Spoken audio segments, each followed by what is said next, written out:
Hey everyone, my name is RT Custer. I run Vortic Watch Company. We salvage and restore antique American pocket watches. And you can catch me on the Jesse T Show.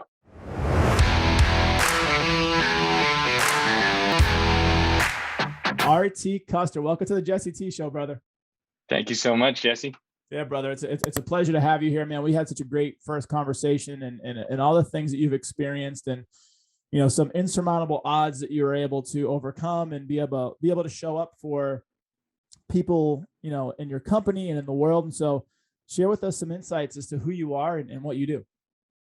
Yeah, so I run Vortic Watch Company, which is a company here in Fort Collins, Colorado. Basically, we salvage and restore antique American pocket watches and turn them into one-of-a-kind wristwatches. And my business partner, Tyler, and I started that company back. We had the idea in college at Penn State, and then we launched on Kickstarter in 2014. So I like to call it my cornerstone company. I don't know if you're a Westworld fan, but that's it's really kind of what I've built most of my career and life and story on. It's since college is Vortic Watch Company. And I'm an entrepreneur, right? I have a bunch of other things going on. I have an ad agency. I invented this crazy thing called the social stick during the pandemic. And I do a podcast I'm actually like in the studio for where we do a video podcast called Products Worth Talking About. Bottom line, Jesse, I'm a physical product guy. If you can hold it in your hands and sell it on the internet, I want to learn all about it. I just love that stuff. Lots to unpack there, brother. I want to know what the social stick is. What is a social stick? It's a 6-foot stick used to correctly measure social distancing. Okay. Yeah. Yeah. So obviously came about for the pandemic, but what tell me all about it. Yeah. Yeah. Long story short, I was like right when the pandemic was starting, early 2020, everyone was arguing about social distancing, and like people like basically on our next door, people were saying like, hey, it's not okay. Even if you're in each other's yards, like you're still not 6 feet from each other. There's just a fence between you. And I saw that and I was just like, someone said like, well, how am I, like they jokingly said, how am I supposed to measure 6 feet? I'm not going to walk around with a tape measure. And I went down this rabbit hole of like, that's an interesting concept. Like there's really nothing besides a tape measure that we could use to measure social distancing if we had to. And so I Googled it. I went down this rabbit hole of Amazon and Alibaba, and I found a flagpole that's like used for parades and stuff. And it collapses like almost like a fishing rod or an antenna. And so it's only 11 inches long, but it extends to exactly 6 feet. I found a product that was about 5 feet long, and I just emailed the supplier in China and I said, hey, can you make this exactly 6 feet? And they were like, why? And I was like, social distancing, I don't know. And originally I thought it was going to be a novelty product. And that's right in the beginning of the pandemic. Nobody knew what it was going to turn into. Nobody knew it was going to be still a thing now. And so we like, my friends and I just built this little company out of like, all right, let's sell 6-foot sticks.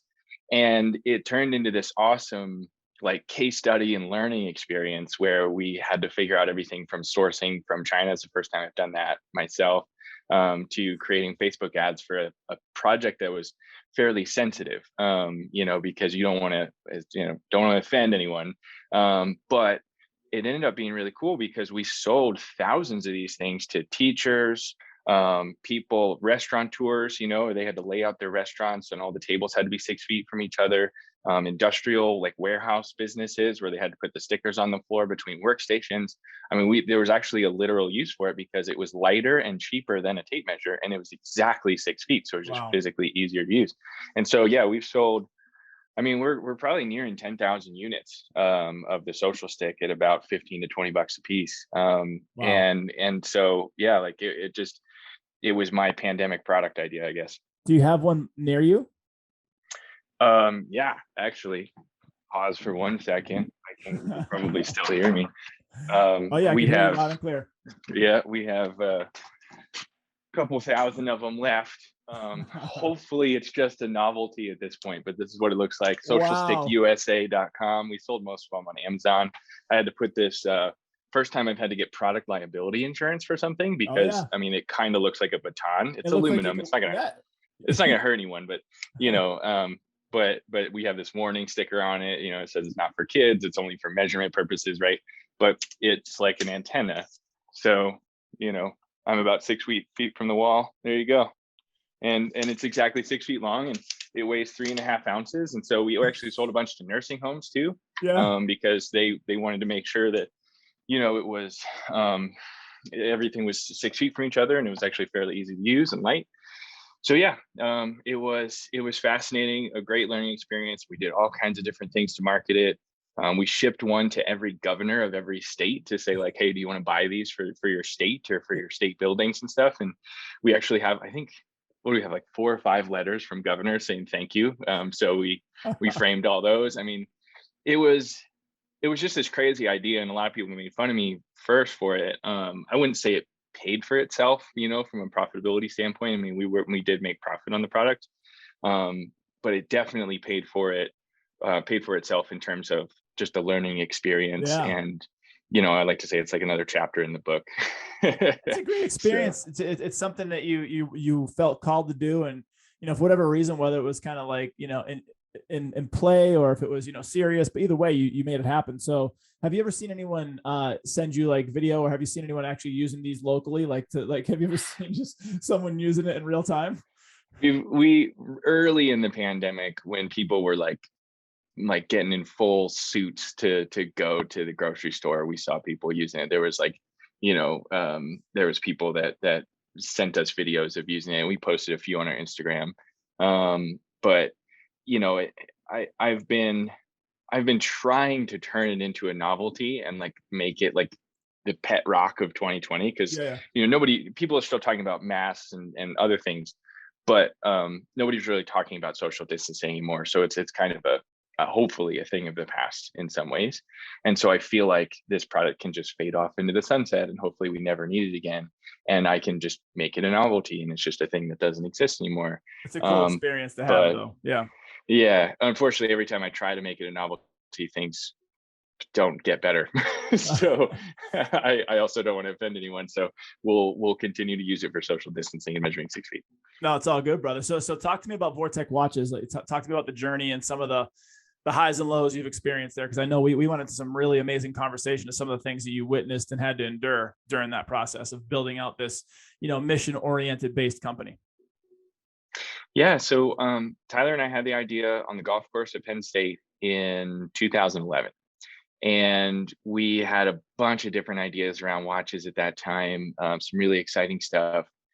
And we went down the rabbit hole of like, could we actually make a watch? Like most watches are made in China, made in Switzerland, like that's where you maybe Japan, like those are the 3 countries you think of when you think of wristwatches nowadays.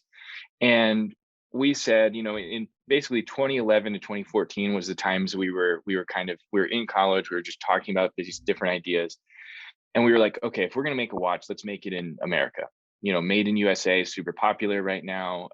That would be a really cool, novel thing to do. It would help the product stand out. And obviously really good for marketing. And not to mention it's a feel good, right? If we can make it in America, everybody feels good, everybody wins, we can create jobs. Lots of benefits to that. So it took us a couple years, but we did a bunch of research trying to figure out like, where could we get the parts made? Tiny little gears and springs of the movement. It's a mechanical movement that goes into a high end. We wanted to make a high end watch, not like a battery powered thing. And through that research, we stumbled on the history of the American watch companies that were about 100 years ago. And these, what we call the great American watch companies, like Hamilton, Elgin, Illinois, Waltham, they made hundreds of millions of pocket watches in the United States, mostly in the Northeast, back between like 1850 and 1950 or so. And the pocket watch was like the iPhone of the day. Everyone had one. Most people had something in their pocket, and that's how they told time. It was a pocket watch or a clock. That was the only ways to know.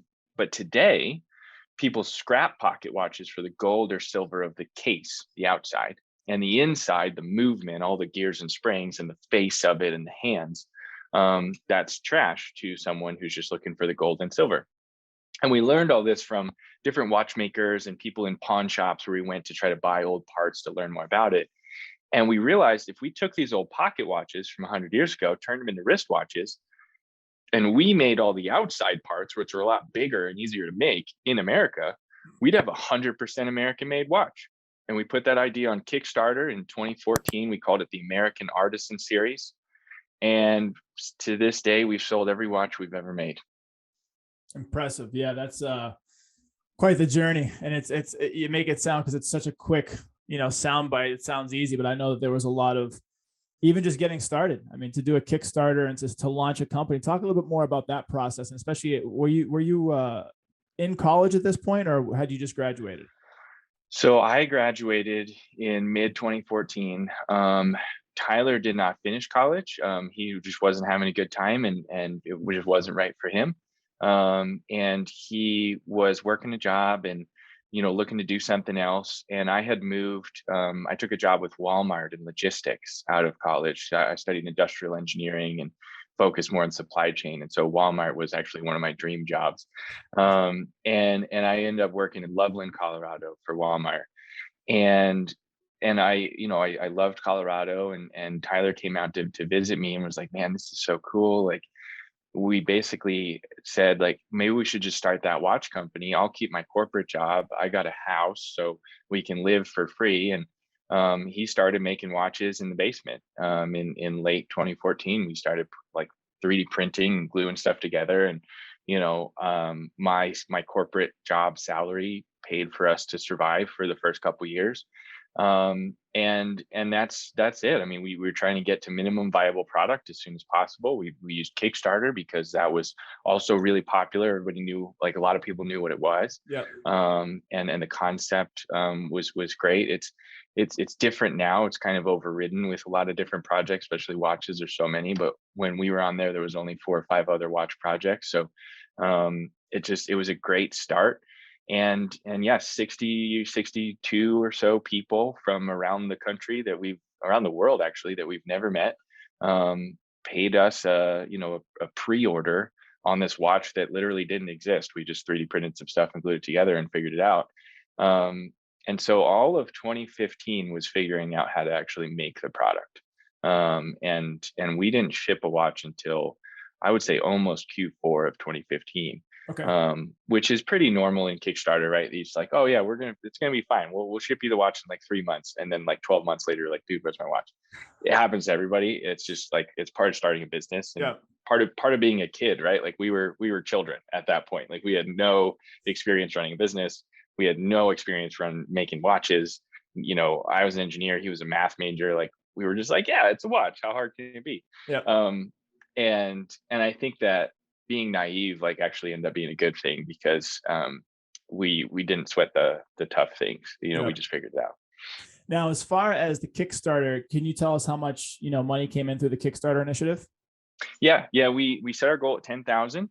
One, because we thought that was a lot of money at the time. And now otherwise. Now we know otherwise. I think it was because, like, a really nice 3D printer was about like 10,000, like a really, really nice one that we wanted. What kind of parts, material can you print with? Is it plastics, or can you do like, yeah? We were printing plastic at first, but we were one of the first companies to use a metal 3D printed component in a consumer product. Wow. So in 2014, we started the relationship out of Penn State with a couple of different metal 3D printing research labs and stuff. And our products, from about 2015 on, some of them were 3D printed titanium. And so we were printing plastic as prototypes, and then we would send the files off to these companies who would 3D print in metal, and then they would do a bunch of post processing. It ended up costing us, I mean, like, just for perspective, we sold those 60 some watches for like an average of $500 or $600 on Kickstarter. Okay. Because that's what we thought. We thought that was going to be a good price. We thought there'd be margin in there. It probably cost us $1,200 to $1,300 a piece to make them. Wow. So we lost twice as much money as we made on that Kickstarter campaign. But we proved the market because people were going to buy it. Yeah. They thought it was a cool idea, and we figured out how to make it. And so after Kickstarter, we only raised 41,000, even though it was 10,000 was our goal. We raised 41. Okay. Successful in a lot of ways, but that was just our proof of concept that we took to bankers and investors, and Yep. mostly investors at that time. And we started raising money. And so over the following few years, I raised almost $1 million in seed capital through different angel investors and like one venture fund. Okay. And then, in 2017, 2018, we started making profit. And so we could go get bank loans. And since about that time, we've been financially like positive in a good way. So we can go finance everything through banks. And that's Beautiful. how we've grown the company. Yeah, I used to be in banking for years, and I did some. It sounds like prison. I did some time as a business banker. Did some time as a business banker. I did some time as a business banker, and it was hard, man, because I've been an entrepreneur on and off my whole life, and I know what it's like to start a company. I know what it's like to start something and see it succeed. And I know what it's start something that doesn't do well. And there's a lot of people that walk into a bank because they don't really know anything else, and they look for a loan and they don't realize they need 2 years of this, they need proof of this, they need assets, they need equipment, whatever it is. There's all sorts of ways that banks ask for, basically how they could verify to give you money, and it's not easy for people to get funded. And so that's when you start looking at VCs, venture capitalists, angel investors, all sorts of different things, private investors. And so what was that process like for you? That's really interesting, because a lot of people that listen to this show, watch the show, are entrepreneurs, either seasoned or just getting started, or maybe they're thinking about making that leap from the 9 to 5, and they're looking at maybe, they have a great concept and maybe they've had proof of concept to some degree. What was that process in terms of searching out people that lend you money in the beginning? Yeah. They call the first round of investing friends, family, and fools. Yeah. Um, and that's the journey. That's the first, I would say, for me, 2 years of raising capital was mostly friends and family. And I think they, a lot of people jokingly add the word fool because it's so early, it's so risky. Yes. Anything could happen. You could lose all. It's entrepreneurship. You could lose everything tomorrow. It could be a pandemic. It could be a failure of the banking system. And all of a sudden your entire business gets ripped away from you for some reason. So there's an inherent risk, especially early on, for those first few investors. But those first, I would say, 10 investors that I got were mostly friends, family, or friends of family. Yeah.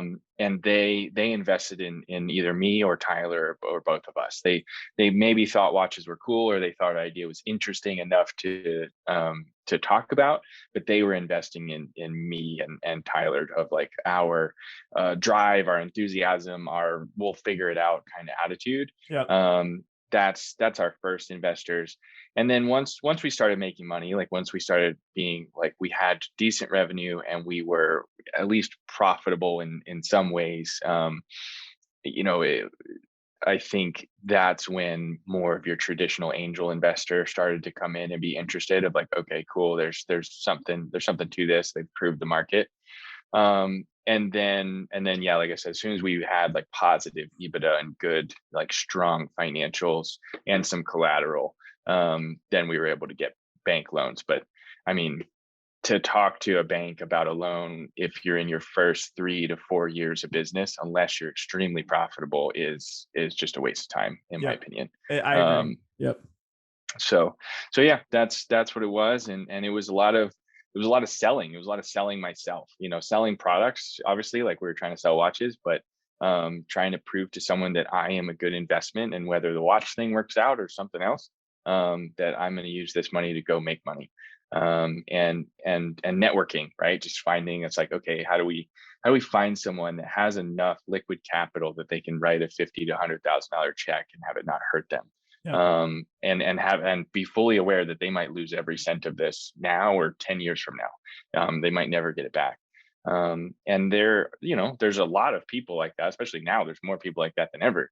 But you have to know a guy who knows a guy who knows a guy. It's just like, it's part of the process. It's all about relationships, man. And like you're talking about, when you're first getting people to invest in you, they're buying certainty. They're buying, your enthusiasm. They're buying, your ability, like you said, the whatever it takes mentality. You're going to, make it happen. what do those first conversations with friends, family, and fools sound like in terms of getting your presentation out there, and then any promises, if you made any, back to them? Like, what do those conversations initially sound like? Yeah, so I just practiced. I practiced a lot. I went to a bunch of pitch competitions, like Startup Week and stuff. I actually won a pitch competition in like 2017 in Northern Colorado Startup Week. And so I had to have financials ready. I had to have like 3 to 5 years worth of projections. I had to have our P&L and our balance sheet all ready to go. So it's like here's past, present, and future financially. Yeah. Then I had to paint a picture of those numbers in 5 or less slides, including the business plan and like how we're going to do it and what we're going to do. Wow. And like, not to mention, our products are confusing. It's a very different business. We're taking a 100-year-old pocket watch turned into a wristwatch. It's that product in itself is not very scalable. It's very profitable, but it's not very scalable. And so that was hard sell. So we painted this picture of what else we could do in the future. And unfortunately, that was 5 years ago, and we're still just now getting started on some of the next things that we wanted to do. Wow. Because I mean, everything in manufacturing, especially if you want to make something in America, takes 5 times as long as you think, costs 3 times as much as you think, is absolutely worth it. In hindsight, like, I'm really glad we're creating a lot of American jobs. But man, was it an undertaking that we had no idea about. So you just use the best information that you have to craft the best story you can craft, and you just make everyone aware, like, these are projections.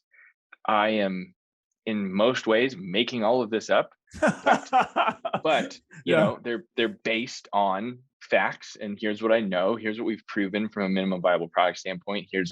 We did a ton of research on our customers.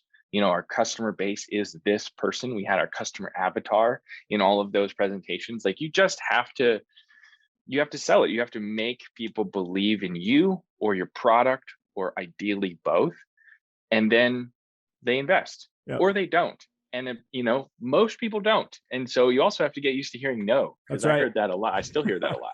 Yep. So yeah, that's pretty much it. Hey, being an entrepreneur and really just life, there's some sort of like sales-based transaction. You could just be selling an idea to somebody, right? You could be convincing somebody about your point of view. And there's some skill that goes into that. And there's an art of conversation and relationship. And, there's so much like nuance to it all. And at the end of the day, when you're in sales or if you're an entrepreneur, you're going to hear no a lot. And if you don't develop that, let it roll off your back kind of mentality, it's going to be really hard go for you. So talking about, building and scaling, you've encountered some tremendous odds, more than just the average entrepreneur, more than just, getting started with a concept and getting investors, going to market, proving market, interest, and continuing to scale and hiring and managing and all these different things like that we all go through. But talk about some of the other things you went up, like the David versus Goliath scenario that we talked about, because I think that was insanely incredible what you had to deal with. Thanks. Yeah. So, like we talked about, we launched on Kickstarter in late 2014. We didn't actually ship a watch to a customer until mid to late 2015. In July of 2015, we received a cease and desist from the Swatch Group, which is the world's largest watch company. It's a conglomerate of like 26 different brands, including Omega, which is the big one that everybody knows, and Hamilton. One of their sub brands that they own is called Hamilton. And the watch that I'm wearing today is we call it Exhibit A, and I'll get to that. But Awesome. it says, and it's gonna be hard to see with the glare and stuff, but it says Hamilton on the front of the watch right there.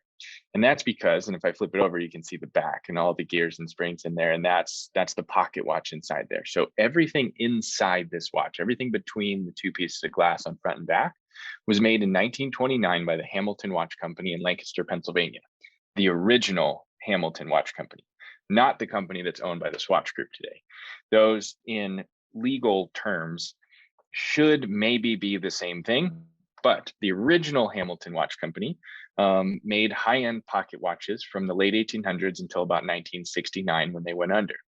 The trademarks and the IP from that original Hamilton Watch Company were purchased by a holding company that became the Swatch Group in the early 70s. So we make a watch that's a Vortic watch. We take a pocket watch and turn it into a wristwatch, right? They're all one of a kind, but it says Hamilton on the front. And so we put an advertisement in Watch Time magazine, which was kind of our, I mean, just the biggest watch magazine in the US. We were like, yeah, let's announce the company in a magazine. It'll give us legitimacy.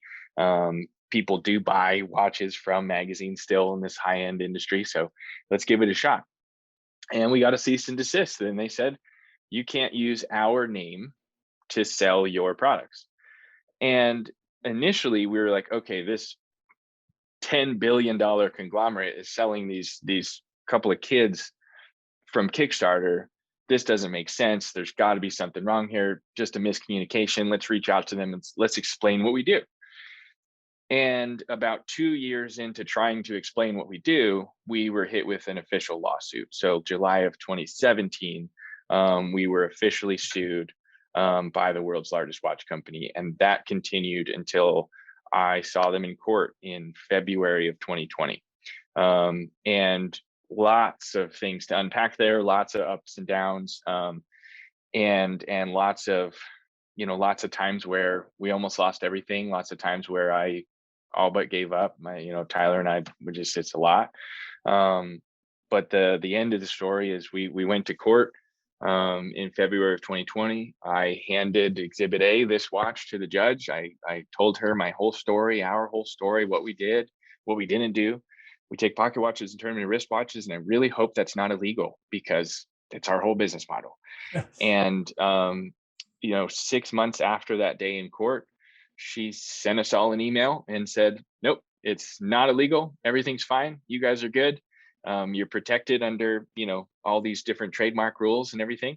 And it's upcycling. We basically protected the idea of recycling and upcycling. And the Swatch Group almost immediately appealed to the next layer of court. Wow. And we are now headed potentially to the Supreme Court. I'm going to knock on wood. Hopefully not. They have until basically the end of this year, 2021, to decide if they want to appeal again, take us to the Supreme Court. But we've won 2 rounds now. And yeah, besides the ups and downs and the stress, we're 6 figures of legal costs into protecting ourselves, and we'll never get that back. You're innocent until you're proven guilty, but you have to prove your innocence. And to do that, you need an attorney to protect you, and attorneys are expensive.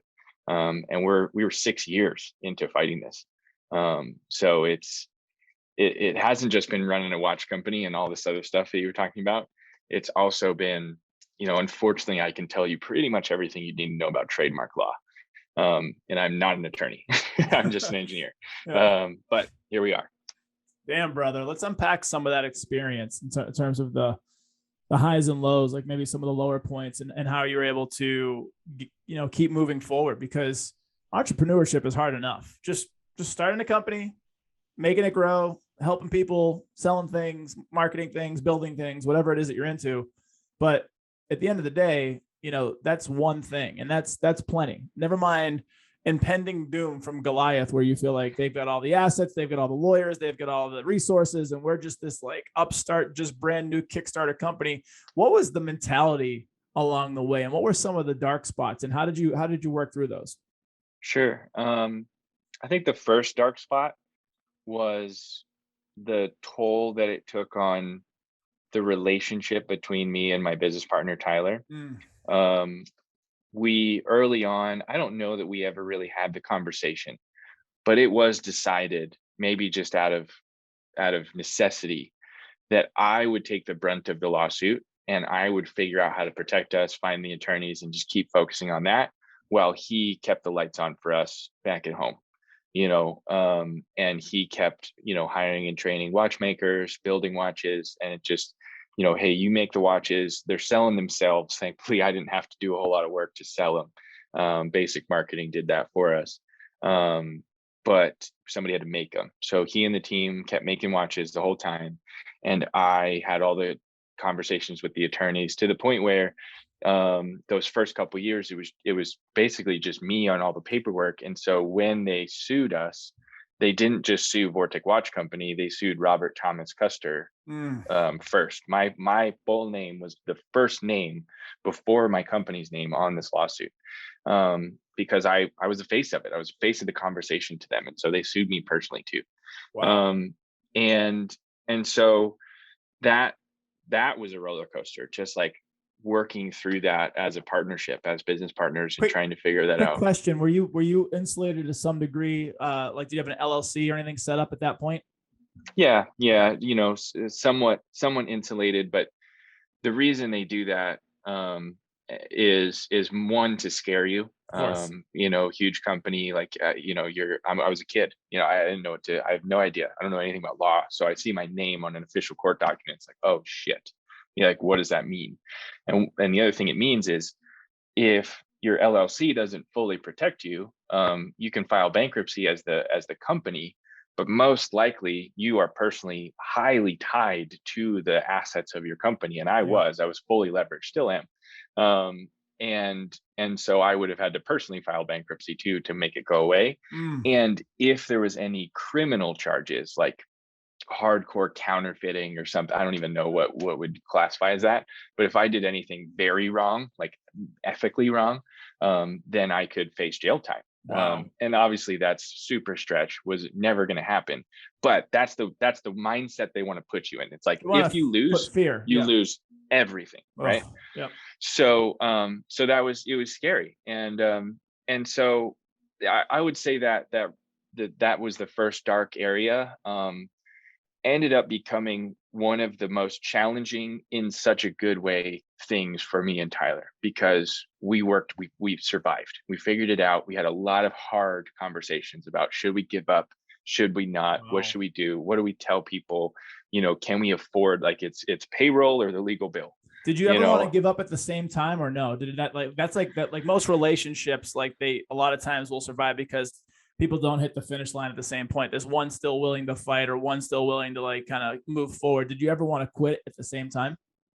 I don't think I ever made it to the point of me wanting to quit. And I don't know that he ever, like, officially made it there too.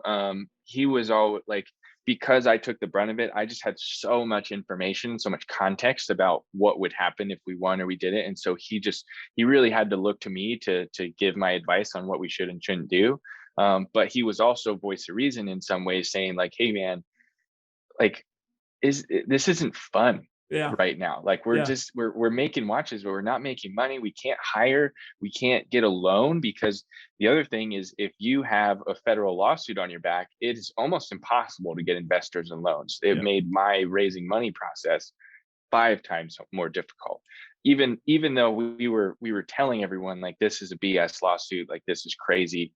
It doesn't matter, it's still a lawsuit. Right. So so we, you know, there came a time where I flew to New York City for a settlement conference, where theoretically, and what I thought was going to happen, is I was going to sit in a courtroom, like basically a conference room, with a judge who would be a mediator, and someone from the C-suite of this watch group, and we would just chat about it and hopefully come to terms. Yeah. Long story short, they no-showed us. I sat there for a whole day. They said they were going to call in instead of come in. We were like, okay, whatever. That didn't happen. When by the time we actually got in contact with them, it was like really late at night Swiss time, and so the judge just gave up, and she sent them a fine, slapped them on the wrist. It was all this stuff. Wow. But how much was the fine? Can you say? Like $500.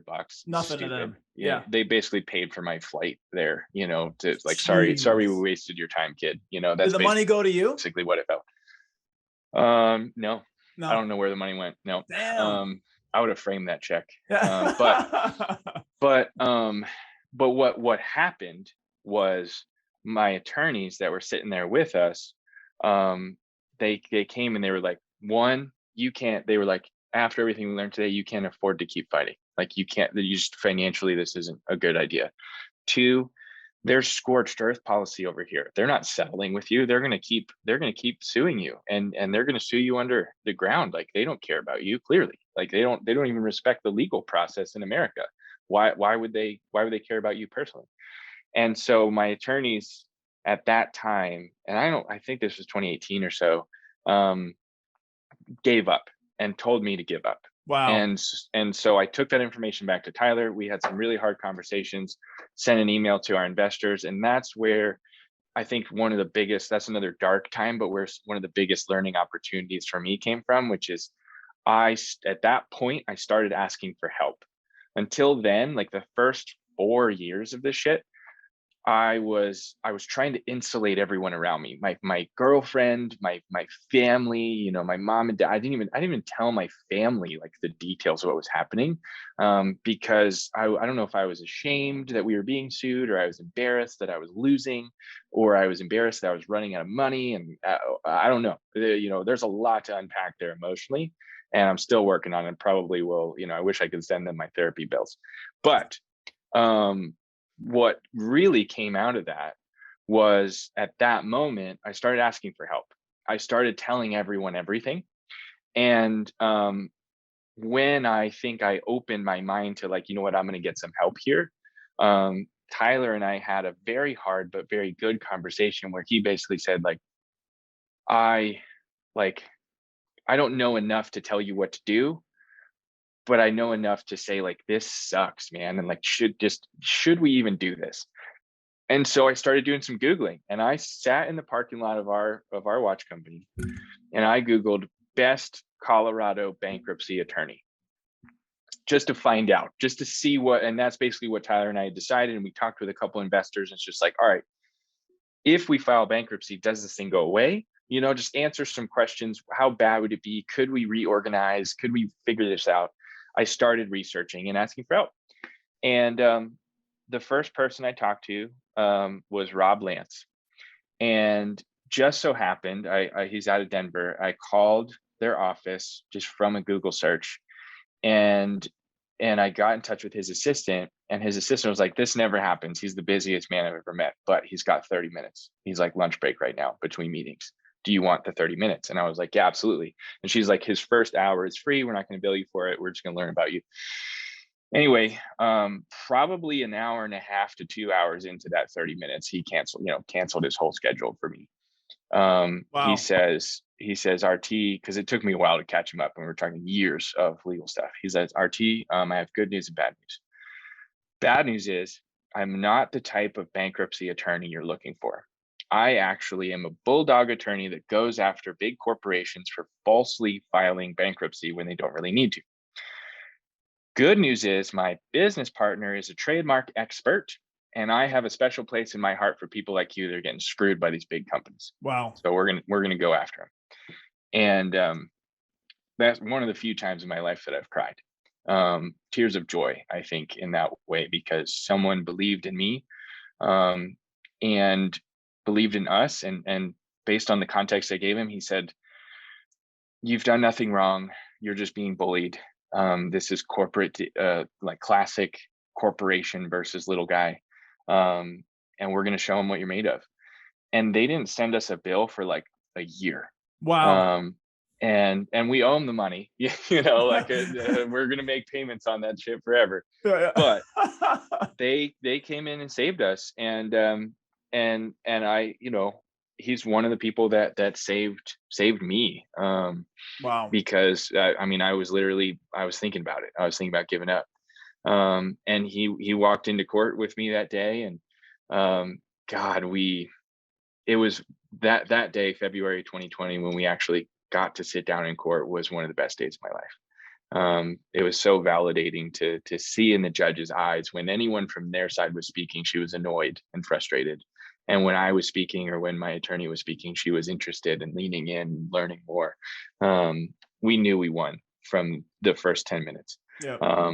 So it was that was another very dark moment, but in ended up being this amazing experience, where now when I have moments like that, I start asking for help. And I think a year later, we almost ran out of money again, for all these reasons. And so I sent an email to, at that point, there was probably 15,000 people on our email list, about a year and a half ago, right in the beginning of the pandemic.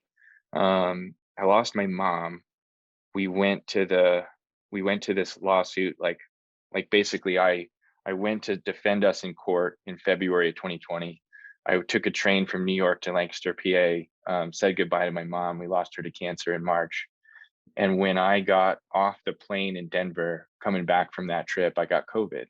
Um, and it was before they knew what to call it. This is like mid-March 2020. Wow. And the subject line was bad things happen in threes. And I told my entire audience, all of Vortic, my whole fucking life story. And I just laid it out there. And I was just like, here's where I'm at. Bunch of shitty stuff is happening. I don't know what to do. We're going to keep fighting. I think just like, I don't know what the purpose was. It was just lay it all out there. And we had hundreds of personal replies to that email saying like, RT, you got this. You are personally, like, people are saying that the nicest things I've ever heard, and people that I've never met, Wow. they're just customers. They own a watch, and people reaching out and saying like, I recently lost my parents too, or I lost my mom recently, or my dad, or, I remember when that happened to me, like, I feel for you. And then my family started, helping me a lot more. And my girlfriend stepped in and recommended therapy, which I started, which is just amazing. I'm really glad I started doing that kind of stuff and more personal development work, and started going to the gym at that point. I think I was the reason I got COVID, besides the fact that I was in Manhattan in the center of it, in February 2020, Yeah. bad idea. Who knows, right? I was just like the weakest immune system I've ever been at that point, because I was so stressed. I wasn't taking care of myself. I was probably 150 pounds, and today I'm 205. So I've gone to the gym basically every day since then, and really just try to take care of myself since then, mentally, Nice. physically, Yep. etc. So a lot, like I said, a lot of dark things that happened in there, but a lot of great things that came from it. And I'm, I don't want to sit here and preach lessons about it, because like at any given point we could have given up. Tyler and I, like I said, I had so many hard conversations where we could have gone one way and not the other. But thankfully people kept reaching out, and people kept pulling me up and helped me get out of it. And I was definitely not alone in that healing process, and I'm still not. And that's I think my biggest takeaway is, anytime I have something hard, I have people like you that I can talk to, people like anyone that's listening to this, right? Like, there's somebody that has experienced one of those hard things, and you can talk it out and be like, hey, what did you do? Or like, hey, therapy worked for me, or hey, going to the gym worked for me, or have you tried vitamins? Like, vitamins are good for you, like, just like great conversations that come from hard things. Yes.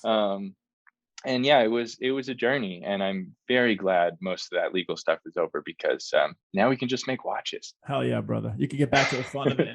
And thank you for being vulnerable, because vulnerability is synonymous with courage. And there's this thing that I've learned firsthand, that, I've had a crazy life story, crazy life journey. And I was shameful growing up to say some of the things that I've experienced or endured. And, at some point a few years ago, I just started saying, screw it. I'm just going to share my story, share my journey. And it did a few things. First and foremost, it freed me. It freed me from judgment. It freed me from self-persecution. It freed me from shame. So now I was moving differently in the world. But then all of a sudden, when you share that story, like you did with 15,000 people, I've done it on podcasts, my own, other people, in person, people just completely drop their guard. They drop the facade. They drop the whatever it is that they feel like they have to do, and they just open up. And then, like you said, people either have been through something very, very similar, or they know someone who has, and they start to empathize. And now a real conversation can happen. And I can tell you, as a man, especially going through a lot of the work that I've done therapy in and out of years. I've done different things, from plant medicines and sitting with shamans. I've done all sorts of things to be able to have those conversations. And you can still be strong, and you can be, in your masculine, but fuck, brother, when you can open up and you can share your journey, and you can talk about things like, I go to therapy, and then look what it's led to. Like, look at the happiness that you're gaining now. And even segue from all that, being an entrepreneur, you have to be fit mentally, physically, emotionally, and spiritually. And whether it's the gym, running, martial arts, whatever it is, all that put together, therapy, sharing your story, moving your body, like that's going to give you a much better quality life, so you can show up better as an entrepreneur. 100%. Yeah. And I think whenever, I'm on a podcast like this and somebody says like, what are some things that you do in your day to day that help you survive the stress of being an entrepreneur? And yeah, I mean, taking care of yourself physically is usually number one on that list. No question. And number two is, I would say, like the support structure, whether it's like, to your point, therapy, other forms of medicine and emotional work, right? Yes. Personal development, things like Yes. that. Then your family, right? Like during that whole time, I also, during that like phone call of like Googling best Colorado bankruptcy attorney, I had my second son due any day. So I was already a dad of a little one. And at that time I had a 2-year old, and then my son Wesley was going to be born any minute. And so I was just like, how do I bring another life into this world and be a good dad, be a good partner, um, and be a good business partner, be a good leader, be a good CEO, be a Yes. good person. Like, well, I have all this on my back, and I couldn't do it all alone. I couldn't do it by myself. I needed every single one of those people, including my kids, just honestly, like coming home now, and now that I've worked through a lot of this stuff and I can be a better dad, like my son's like running to the door saying, "Daddy, daddy, daddy," when I get home, like that, if I had a hard day, that'll bring you right Mm, back. yes. That's So beautiful. that's the kind of stuff that you need. And if you don't have that, then ask for help. Like, that's the only reason I got to where I am today, is I started asking for help. I started trying to surround myself with better people. Yes. And I have a great team now, a great support structure, not only employees, my business partners, but also my family. And it took a lot of work. And in some ways, some of that was harder than entrepreneurship in itself. But that's life. Yeah, dude. And you don't get anything if you sit on the couch and do nothing. So True. I get up every day and I work on myself. I work on my support structure and work on my businesses, and one step closer every day. The full spectrum life, brother. All the things that you're living, from health and wellness to relationships to business to self improvement, to your own walk and your own spirituality and faith. Like all these things, they all run together. They don't have to be separate. And obviously, you have more time during the day for certain things, but even if you only get an hour or two at night with your sons or your family and your wife, and like you can really show up and be present. You can do that because of all these things you're working on. They go together. So, Yeah. I know we have only a few more minutes left, but I would be, remiss to not talk about the impact that you help to steward and to drive in the veteran community, and being a veteran. That's definitely something that I admire. I look at that and say, thank you to people like you that come in and help out where you can. And so talk about how some of the ways you're giving back through this company to the veteran community. Yeah. Well, first of all, thank you for your service, Jesse. Whenever people like you thank me, it's like, well, that's not how this works, man. It was my I don't pleasure. get Thank you. I don't get to be an entrepreneur without living in a safe and secure country, and we don't get that without people like you. So, um, that to say, that's my motivation. That's our motivation for supporting everything we can in the veteran community. Um, it also just so happens that we have an amazing place to support, and so long story shorter, I'll try. We take pocket watches and we turn them into wristwatches. A while ago, somebody brought us a pocket watch to be converted, and we have a service called Convert Your Watch, where if you have a pocket watch from your grandpa or grandma or whatever, we can turn it into a wristwatch as a service. As long as it's American made, we can do it. And so we have that service. Somebody brought us this pocket watch, and it was a military pocket watch. At least I thought it was. Started doing a bunch of research, and Hamilton Watch Company, funny enough, made 100,000 of these pocket watches that have a black dial on them, 24-hour dial. It was called the Master Navigator's Watch, and it was made for World War II for the bomber aircraft. Every Wow. navigator on the bombers had this pocket watch. And we were like, wow, these are really cool. We got to do something with them. We created the military edition. And every year, starting in 2019, on Veterans Day, which is November 11th, we release a 50-piece limited edition set called the military edition. And I'm biased, but this is the coolest watch on the planet. vorticwatches.com/military, if I can post it. Of course. But coolest watch on the planet, military watch, all this stuff. Around the same time, we were also looking for watchmakers. We need people to restore the old pocket watch that goes inside. And it's not just fixing up like a car. It's not like being a mechanic.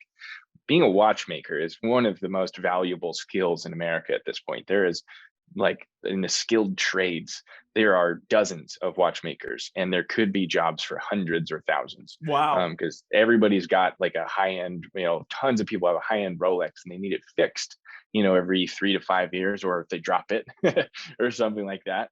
And there's not enough humans that have that skill set to fix these things. And while I was searching for watchmakers, somebody said, "Hey, have you heard about the Veterans Watchmaker Initiative?" And I was instantly like, "No, but yes, tell me everything. That sounds awesome." The Veterans Watchmaker Initiative is in Odessa, Delaware. It's run by the greatest human I've met. His name's Sam Cannon. And he's dedicated his life to training US military vets how to become watchmakers. And it's this, like I said, a very valuable skill.